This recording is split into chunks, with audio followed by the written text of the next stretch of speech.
Hello, glad you can join us. Here's what we have for you this Monday. Travelers on alert as cartel violence rocks Mexico. Downtown Puerto Vallarta was covered in black smoke. The urgent message for Canadians caught near the crossfire. The walls are closing in, I believe, on President Trump right now. The pushback and pivot after Donald Trump's sweeping tariff setback. This is a significant commitment to the industry. Plus, what's behind a major grocery chain's massive expansion.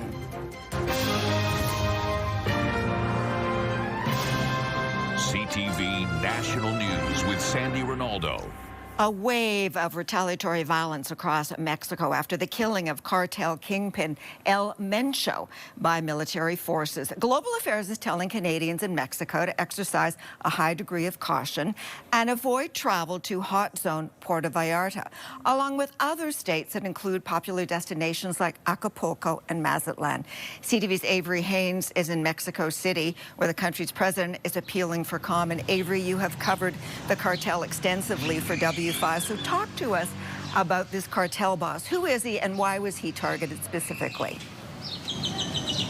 Well, good afternoon, Sandy. El Mencho was a ruthless leader, and he distilled that ruthlessness down to his tens of thousands of foot soldiers who have been swallowing up territory across great swaths of Mexico over the years. Now, we know that they are major suppliers of fentanyl, cocaine, as well as methamphetamine into the U.S. and then ultimately into Canada.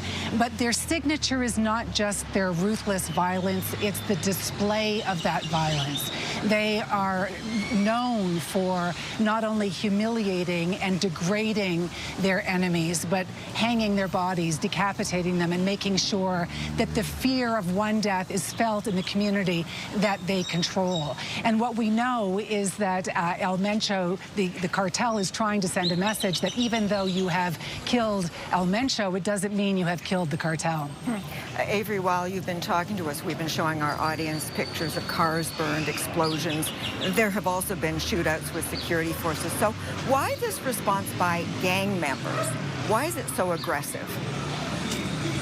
Well, part of it is retribution for killing their leader. Another part is to send a message, because other cartels will smell weakness, and that, I think, is one of the potentially most dangerous components of all of this. On the one hand, the Jalisco New Generation cartel could decide to wage an all-out war. They have the military power to do so against the government of Mexico, but also the other factions could start to try to challenge them, creating cartel-on-cartel violence. Sandy?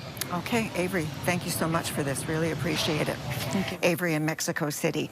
Now, the epicenter of the outbreak is Puerto Vallarta, and it is in western Mexico, where thousands of Canadians have been sheltering in place for more than 24 hours. Airlines have canceled flights to the region. CTV's John Woodward picks up that part of the story. In the skies above Puerto Vallarta, military helicopters circled over smoke rising from fires, often from burning vehicles, sometimes burning stores. Not exactly the vacation many Canadian visitors had in mind. You could really see smoke from all across the city. It also you could smell like burning gas in the air. Frowyn Falk and friends Lily Lutz and Savannah Rousseau were supposed to return to Canada on Sunday, but the airport was closed. Flight delayed, then flight canceled, and then the more we found out was this is actually super serious and scary to be around. Snowbird Pat Silver saw the smoke in the air from her condo and followed the advice to stay inside. It's just exactly like COVID. We're hunkered down in our place, and we have food and water, and I've got a book to read, and I've got work to do, and we're fine. Dozens of burning cars in multiple states, the response by one cartel to a Mexican military operation that killed its leader. By putting a burning car across the lanes, no one could go anywhere. So I think that was the message, is we're going to paralyze your city. This will affect all of Mexico, unfortunately. Travel agent Catherine Valen says Mexico's tourist spots have long been safe havens from cartel violence. Any change will have big repercussions. I mean, that whole area is going to struggle, but Cancun's going to struggle too, even though it's so far away from that area on the other side. people will still be hesitant to go. Another student supposed to return to Toronto Monday for class. I have a midterm tomorrow, and so I had to email my professor about that. He was pretty understanding. I don't think he's heard this excuse before. The students told their flights will resume tomorrow. They may be missing class, but seeing this up close, they've gotten a different kind of education. John Woodward, CTV News. All right, now, veteran Canadian journalist and former host of CTV's Power Play, Don Martin, was stranded when violence hit the streets. He described to us what he saw. We were heading on a whale watching expedition, and suddenly this horizon was pillars of smoke rising up, and the whole city looked like it was under a heavy smog blanket. And we didn't get told what it was until we were on our way back, and suddenly we couldn't get to the airport. Flights were canceled, and it was really quite brutal. We were dropped off at a dock about a 20-minute walk from where we're staying, and weaving through the carnage, there was burnt buses and cars and stores that had been firebombed. The streets were like an apocalypse, empty. There was no one out there. What a description. Well, information in a time of crisis is key. Canada's Foreign Affairs Minister today gave an update on the situation, and CTV's senior political correspondent Mike Couture picks up that part of the story. Hey, Mike. Well, Sandy, the minister says another 8,000 Canadians registered with Global Affairs yesterday, bringing the total number in Mexico over 26,000. And the Mexican president said today things are calming down. Amanecimos sin ningún bloqueo en ninguna de las carreteras. In an attempt to reassure people in her country, Mexico's president said all highway blockades have been cleared and practically all activity is back to normal. Claudia Sheinbaum told media a national command center has been established to coordinate security operations. Gobierno, hay Fuerzas Armadas. There is coordination between the armed forces, security cabinet, and government authorities to safeguard people, she says. Now, Canada's Foreign Affairs Minister is most concerned for the more than 26,000 Canadians registered in Mexico, and she's being reassured by her Mexican counterpart. In my conversation with Foreign Minister de la Fuente last evening, he indicated that the situation should stabilize in the coming days. In the meantime, Anand says officials are on the ground and in Ottawa already helping affected Canadians. We have received 440 calls. 3 of those calls involve consular cases. 2 of those are injuries that are non-life threatening. There's also concern over when airlines can resume normal operations after a number of flights into Mexico were canceled.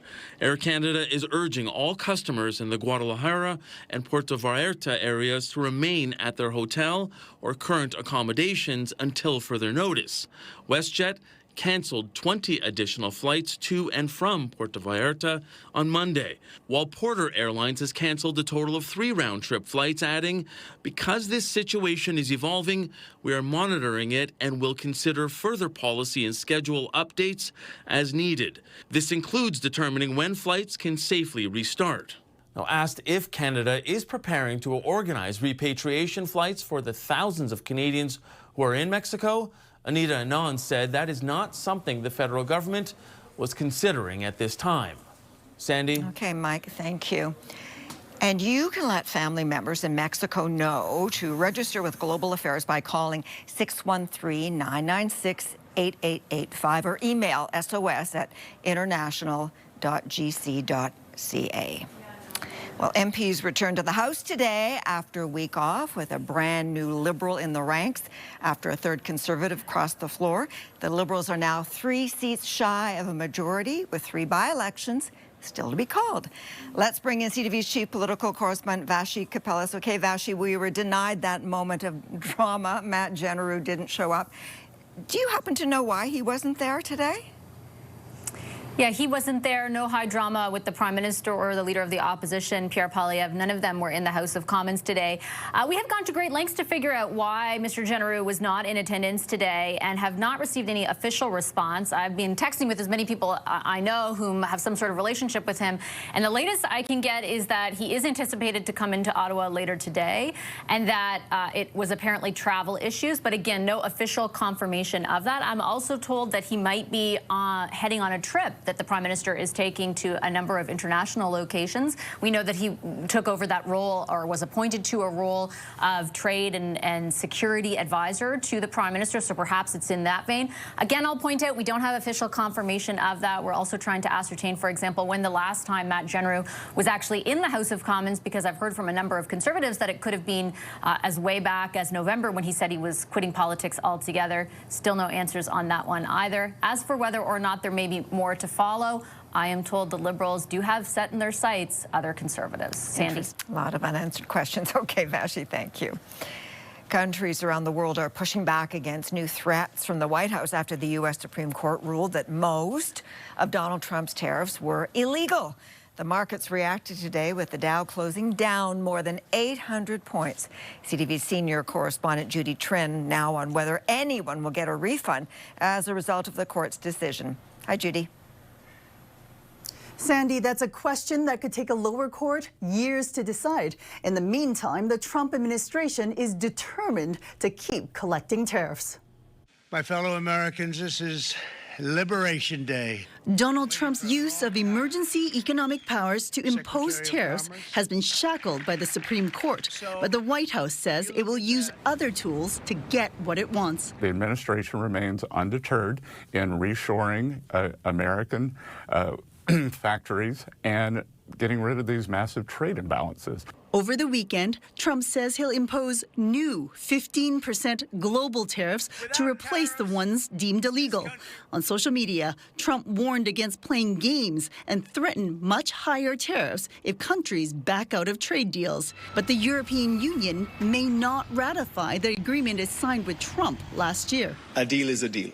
Both sides have agreed to, and indeed have a duty to honour their part of the agreement we made with the U.S.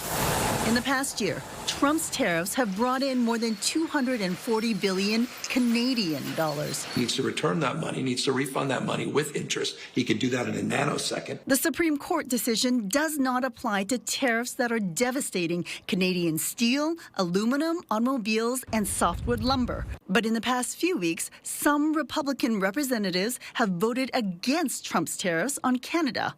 Ontario's premier seized the moment to highlight the shifting support. We saw what happened in Congress. We saw what happened in the Supreme Court.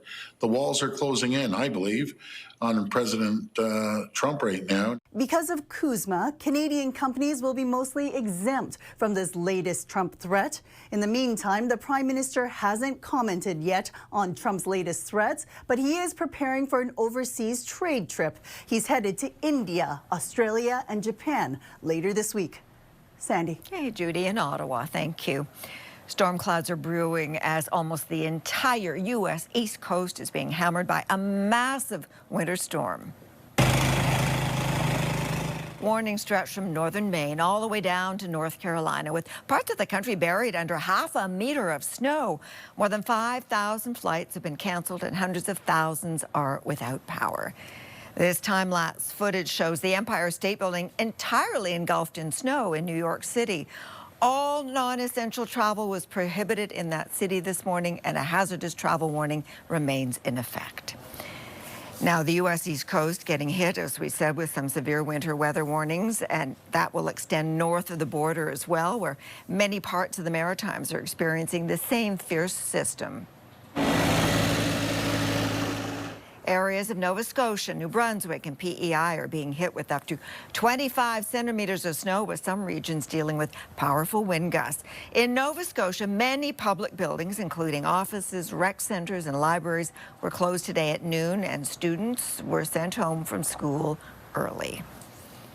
Well, the Loblaw group of companies has big expansion plans. It's all part of a 5-year plan to spend billions and billions of dollars.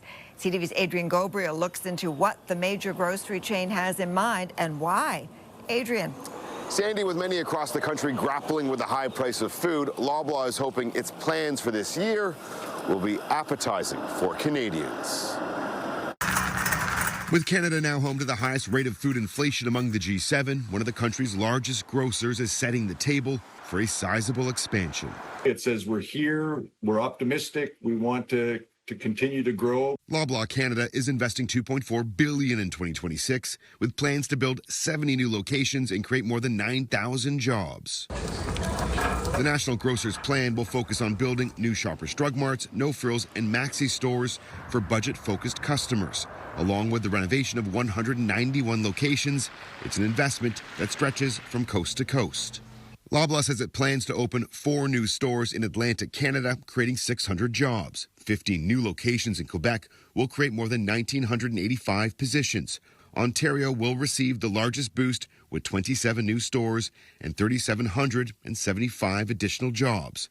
Provinces west of Ontario will welcome 24 locations, creating more than 3,400 roles with the company. Food economists say grocers are taking notice of cost-conscious consumers. They're not leading consumers, they're responding to changes in consumer buying habits. Loblaw's push to expand its discount options is part of the company's 5-year plan to spend $10 billion by 2030. Grocers focus on 2 things.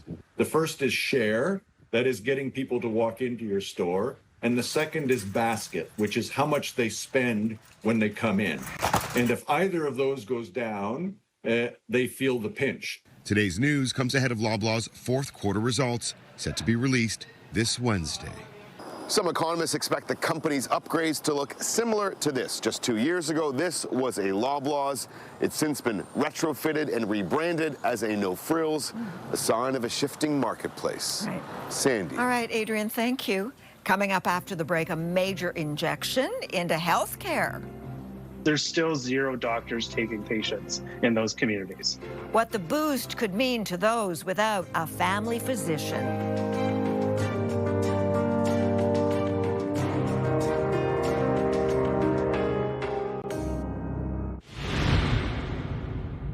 I immediately summoned them to Ottawa for a reason, because I want to know the details about their escalation thresholds. I want them to give us details of what their protocols are, what they are specifically in Canada, because Canadians demand safety. Canada's Minister of Artificial Intelligence, Evan Solomon, says he wants answers from OpenAI after the company revealed the shooter behind the Tumbler Ridge killings had her account banned over concerning interactions that were not flagged to police. Jessie Van Rootselaar killed 8 people before taking her own life earlier this month. And another note on Tumbler Ridge, the brother of the shooter has been arrested, according to the RCMP. Jacob Van Rootselaar was wanted on a Canada-wide warrant for attempted murder related to an incident in 2024. Now, Alberta, the province, making what is called a historic announcement to recruit and train more doctors. CTV's Kathy Lee is following this story from Calgary. Okay, Kathy, so what is the Premier promising? Sandy, the budget will be tabled this week, and if passed, the UCP says it will invest $7.7 billion in doctors next year, adding that this is 22% more than last year's budget. $7.3 billion will go towards physician services, and the rest will be put towards recruitment, education, and other supports. The funding applies to family doctors, surgeons, and specialists. Our population grew by almost 600,000 people in just the last 5 years alone. We've been increasing the number of doctors to keep up. At the end of last year, the number of physicians registered in the province was at a record high. There are more than 13,000 physicians registered in the province, but a healthcare critic says that number doesn't give a clear picture of how many doctors are working, what kind of doctor they are, or where the gaps are. I looked at their patient finder tool they launched last week. And, you look at Lethbridge or Beaumont or Leduc or Devon or other communities, there's still 0 doctors taking patients in those communities, right? So tell us a real story about what's happening and how you're going to solve it. What's your workforce plan? The announcement comes after a time of strain on Alberta's hospitals, including overcrowded ERs and long waits, underscored by the death of a 44-year-old patient who waited 8 hours in an Edmonton emergency room in December. The province said it would hire an emergency doctor to help triage, but confirmed today that position has not been filled yet. Sandy. Okay, Kathy, thank you. Still ahead, a further fall from grace. New accusations against a former prince.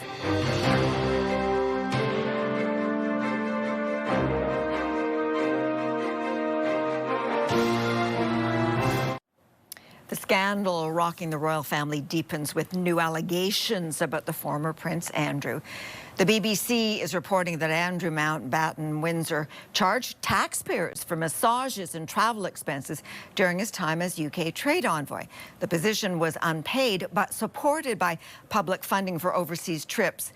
The King's younger brother was arrested and released last week in an investigation into allegations of misconduct related to sex offender Jeffrey Epstein. And now, former British ambassador to the United States, Peter Mandelson, has been arrested on suspicion of misconduct in public office. The 72-year-old was fired from the post in September when the depth of his friendship with a disgraced financier and sex offender was revealed. Now, in the U.S., the son of Hollywood director Rob Reiner has pleaded not guilty to murdering his parents. 32-year-old Nick Reiner appeared in a packed Los Angeles courtroom for his arraignment today. His father and mother were found dead with multiple stab wounds at their home in December. And just days after NASA announced a return to the moon was go for launch, the highly anticipated trip, which will include a Canadian astronaut, has been delayed until April at least. A crucial fuel test was completed successfully last week, setting up a March launch for the Artemis 2 mission. However, the helium system malfunctioned, and now the rocket is headed back to the hangar for repairs. Canadian Jeremy Hansen, along with 3 American astronauts, will eventually embark on the journey around the moon. It's designed to pave the way for a future moon landing. After the break, a star-studded snapshot. All the contenders up for Hollywood's most coveted hardware. We'll tell you about some of them.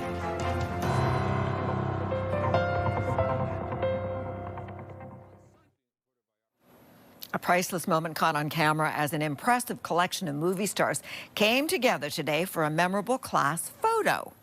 Congratulations to all on your well-deserved nomination. We can't wait to see you at the 98th Oscars on Sunday, March 15th. Now, Oscar nominees gathered during the Academy's annual luncheon. It's a key event that celebrates those up for awards ahead of Hollywood's biggest night. The early frontrunner for the show's biggest winner is the vampire thriller, Sinners, with a record 16 nominations. Once the red carpet rolls out, of course, you can watch the Oscars on CTV on March the 15th. And thank you for sharing your time with us. I'm Sandy Ronaldo. Bye for now. We'll see you tomorrow, we hope. Have a nice evening.